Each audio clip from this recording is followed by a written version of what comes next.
Breaking news చూస్తున్నాము. ఛత్తీస్గఢ్లోని బీజాపూర్ జిల్లాలో భద్రతా బలగాలు మావోయిస్టుల మధ్య భీకర ఎదురుకాల్పులు చోటు చేసుకున్నాయి. అటవీ ప్రాంతంలో మావోయిస్టుల సంచారం ఉందన్న పక్కా సమాచారంతో గాలింపు చేపట్టిన బలగాలకు మావోయిస్టులు తారసపట్టంతో ఎదురుకాల్పులు చోటు చేసుకున్నాయి. ఇరు వర్గాల మధ్య సాగిన కాల్పుల్లో 2 మావోయిస్టులు మృతి చెందగా ఘటనా స్థలం నుంచి భారీగా పేలుడు పదార్థాలు ఆయుధాలను స్వాధీనం చేసుకున్నారు. ప్రస్తుతం ఆ ప్రాంతాన్ని బలగాలు చుట్టుముట్టి సెర్చ్ ఆపరేషన్ను ముమ్మరం చేశాయి. ఈ ఘటనతో సరిహద్దు ప్రాంతాల్లో హై అలర్ట్ ప్రకటించారు.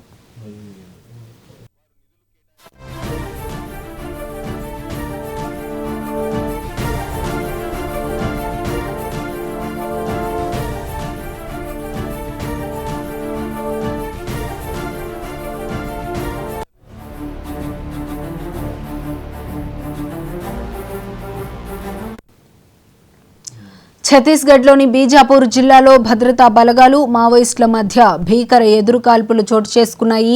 అటవీ ప్రాంతంలో మావోయిస్టుల సంచారం ఉందన్న పక్కా సమాచారంతో గాలింపు చేపట్టిన బలగాలకు మావోయిస్టులు తారసపట్టంతో ఎదురుకాల్పులు చోటు చేసుకున్నాయి. ఇరు వర్గాల మధ్య సాగిన కాల్పుల్లో 2 మావోయిస్టులు మృతి చెందగా ఘటనా స్థలం నుంచి భారీగా పేలుడు పదార్థాలు ఆయుధాలను స్వాధీనం చేసుకున్నారు. ప్రస్తుతం ఆ ప్రాంతాన్ని బలగాలు చుట్టుముట్టి సెర్చ్ ఆపరేషన్ను ముమ్మరం చేశాయి. ఈ ఘటనతో సరిహద్దు ప్రాంతాల్లో హై అలర్ట్ ప్రకటించారు.